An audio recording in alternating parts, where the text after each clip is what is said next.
to my channel once again. Oh my gosh, I just didn't feel like doing a video today, guys. Like, I'm literally just having a lazy day. I just finished cooking and I was just watching TV. I feel like this is the latest that I've ever shot a video, because I always do it like around the afternoon and all that, but yeah, today I did it a bit later, so I really hope the lighting is okay and you guys can see me clearly on your device. Those of you guys who are returning, you know the story, you know the song. Thank you so much for returning. I appreciate it. And those of you guys who are new, however, hit the subscribe button over there and become part of the family. I would really love to have you. Now guys, as you saw by the thumbnail, today we are talking about money. Money, chelete. That's what we're talking about today. It's just gonna be one of those. And you know what a time, hey, what a time for us to be talking about, because we're going through lockdown and there's literally no money, guys. Like, it's so tough. So anyway,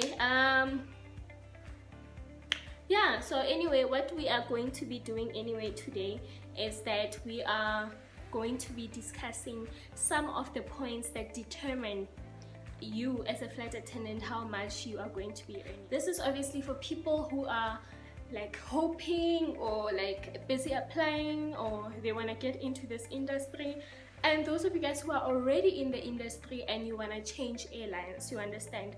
So I feel like sometimes we apply and we don't really get the whole information. And you know this thing of like vacancies when they are advertised, and they have put there by the salary part, they put market related, and you're just like, what is that? Because I can't really plan my life around market related. Like, I need to know how much you're gonna be paying me so I can know if I'm going to be downgrading if I leave this airline to your airline. You understand? I don't know if that makes sense. Obviously I think there's reasons why they do that. I don't know, I'm not at HR, but it would make things easier, wouldn't it? So basically I'll be only talking about airlines in South Africa. I don't know everything about the airlines in South Africa, but I definitely don't know anything about the airlines overseas. So I'm definitely not going to be talking about those airlines or whatnot. And I'm going to try so much not, to limit talking about other airlines that I don't know nothing about, like, because I don't want to give you false information, you understand. But anyway, I'm just gonna like outline and explain some of the points that I have here. It's like literally 4 points, so this is gonna be a quick video. So yeah, let's get to it. Which airline you work for is the first thing. Obviously, if you're gonna apply to the airline and you know that this is a small airline, obviously after you've done your research and whatnot, then you can't expect to be paid the same way as a flight attendant who flies for a bigger airline. And obviously that bigger airline has more routes, diverse routes and whatnot, but this smaller airline also like has smaller routes, and it flies local, for instance. Not that you're gonna earn a bad salary, but it's not gonna be the same as the one for a bigger airline. I don't know if you understand. So and the second thing is the type of flight attendant you are. Now the airline that you work for determines the type of flight that you are, and how this happens is you can be a flight attendant that works for a scheduled company. I'm sure there are special names or terms to you know, but really I don't know those terms. But you can be a flight attendant that works for a scheduled airline. A scheduled airline is an airline that has a planned roster. This planned roster is like what you're gonna be doing for the next month, full on month. So you can get to work and have your own full-on roster, and you can know from now until end of the month where I'll be flying to, which routes I'll be doing. Of course things can change, but they have that planned roster and planned flights and whatnot, because they have their own passengers and they use their own aircraft, so it's much easier for them to actually, you know, have these plans. The second one is when you are a contract flight attendant. A contract flight attendant is something that is not permanent, and when I say contract flight attendant, I'm not talking about that contract that you get on like at other companies that you get on and then you do for a year or 2 years and then they make you permanent or whatnot. Contract means that what the airline does is that it goes out there, it looks for clients like maybe SAA who maybe have technical issues and they might need like an aircraft or two, so they lease the aircrafts from the airline that you are contracted to, and then they get into a contract maybe for a few months, and then you actually go there as a flight attendant for that contract. So you only get a contract for that period of the contract. So basically this one is less stable than the scheduled airline, because now you might not have a job, or you might have 4 contracts this year or whatnot. So it's less stable than the other one. I hope you got my point. Then the other one, it's more or less like contract. It's like VIP now. This is like private jets, and you fly as a VIP hostess in this private jets and whatnot. It's also more or less like contract, because they call you when they need you and they give you this contract for however long that contract with that client is, and you do that. As a scheduled airline hostess or flight attendant, you get paid a salary. You are on contract for like, you have this contract with your company, or you permanent, with your company for like 5 years or whatever. So you have a set on salary, you have like medical aid, just like any other job, any corporate job at any company, you understand. That's a scheduled airline, most likely. The second one is the contract flying. The contract flying, you get a good amount of money, but only for that period. So if you are on contract for like 3 months, or I don't know how long the maximum for whatever company can be, you get that lump sum of money. It can be like maybe close to 100,000 you can, and you can actually do whatever you want with it. So you don't get like month to month, you don't get paid like that. Although when you get back from that contract, you don't have a job until you have to wait for another contract and maybe hope that that company gets another client. So it's less stable than the scheduled airline flight attendant one. And then the third one, which was the VIP thing, is the same thing as the contract one. It's more or less the same thing, smaller airlines and whatnot, and I think they all have their benefits.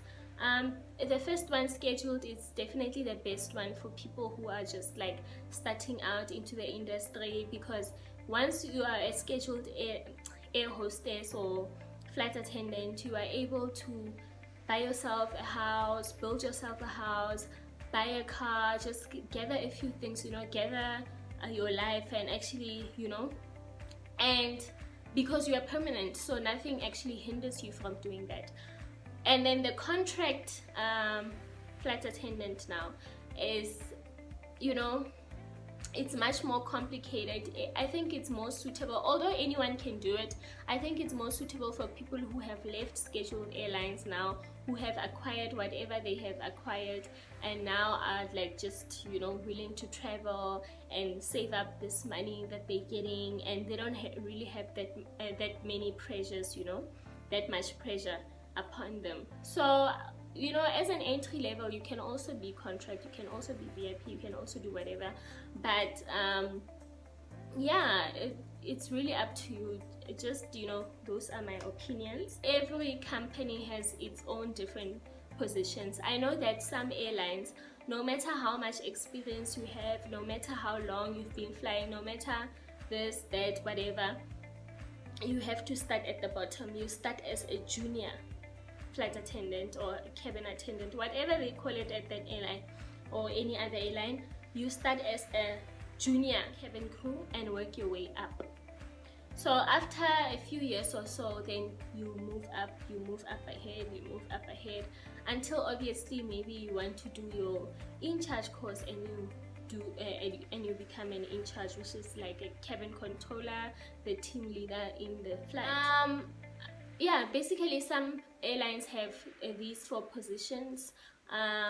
It can be a junior for people who have no experience at all from other airlines, and then the second one can be a normal flight attendant who has experience, you know, but hasn't been flying like 10 years, but they have experience maybe. The third one can be a senior. Senior now is a person who has been flying for 15 years but hasn't done the course to become an in-charge flight attendant or whatnot. And then yeah, it just depends which company you work for. Every company has their own things, honestly, their own steps and whatnot. Now why I'm explaining the steps you ask is because, and the positions you ask is because these positions determine how much you earn. So obviously the flight attendant won't get paid the same as the junior. The junior obviously won't get paid the same way as the senior. The highest paid must be the in-charge, because now the in-charge is the team leader in the cabin, I mean the supervisor or whatever it is some airlines call it. And then the fourth and last one, where you fly to. This obviously can depend on your first point, which was which airline you work for. Now if you're working for an airline that flies only local, you understand, I did explain this before, if you're flying for an airline that is flying local, it does not necessarily do international flights and whatnot, then obviously you're not gonna get that much money. You understand, a person who flies to Hong Kong and, you know, stays there for a couple of days doesn't get the same pay as a person who flies to Durban and stays there for a couple of days. When you apply to the airline, you obviously need to know if this actually matters to you, and if actually you want to know how much you're going to be making and you want to estimate and whatnot. If you haven't been told yet, it's obviously going to have to be this airline, where does it fly to, where does it fly to, and how often you fly also contributes to how much you earn. So if you are on contract, like I said before, because on contract is basically like acting, it's like the entertainment industry, obviously you get called when there's a contract. If there's no contract, you don't get called, meaning you have this rate that you go for, so they hire you out for the contract, you know, the time being. If the contract is 2 weeks, then you're gonna get paid for those 2 weeks, and then if it's quiet for 6 months, it's gonna be quiet for 6 months. You're not gonna be earning anything. There is no salary, there is no medical aid, there is no commitments. Basically you are just for hire, for lease, if I'm gonna put it in a nicer way. So you need to check these other things, especially if you are a flight attendant who wants to move from one airline to the other. You need to know certain things, understand certain things before you choose to, you understand. If you are from a contract airline and you want to move to a scheduled airline, you need to realize now this is hard work, more hard work. Not to say now contract isn't hard work, it's more hard work in terms of you're gonna be doing all these flights, you know, for the whole month, and it's just gonna be hectic, more hectic than contract, which is much more relaxed and you have a little bit of more time on your hands. The same way, if you are leaving a scheduled airline going to a contract airline, you need to realize that you won't have a paycheck every month like you are used to getting at a scheduled airline. So yeah, you need to just do your research about the airline and find out exactly where they fly to. Is it a scheduled, is it contract? Like, actually you just need to know the necessary information about this. Now the last few things that I will mention about how you also make money, it also depends on the airline. Some airlines have like things that they do. They sell duty free on the aircraft, and you actually get commission for that. Some of them they sell their products and whatnot on the aircraft, and you actually get commission to that added onto your salaries. You can get your hours, you can get what's the other thing now? These also go on top of what you already make on your salary, on top of your rate for the month or the contract duration, you understand? So yeah, those things really are the only things that really contribute to how much a flight attendant really makes. So not all flight attendants make the same amount, and it just depends which flight attendant that is, which airline that flight attendant flies for, how long that person has been flying for, which position do they hold, are they in charge, are they juniors, are they, you understand? There's a lot of things. I think it's the same in a lot of industries out there, but yeah, though I was just explaining about the aviation. So anyway guys, that is the end of my video. I did say this is quite a short video. I was just explaining just a few couple of things that you might want to know about how much a flight attendant really makes. I know that we can go on Google sometimes and we can really type the question and it can give us an amount, but honestly this just depends on a couple of factors before you can actually get the correct number. Not everyone gets the same amount, and not everyone does the same amount of work, and not everyone does the same job anyway, as much as we are all flight attendants, you understand? So I hope that you found this helpful, and I really hope that you will comment and tell me what you guys would like to hear next. And also if you know something, if you're a flight attendant out there and you feel like you know something that I might have skipped, please do comment in the comment section. Don't forget to like the video, don't forget to subscribe. Much love, bye.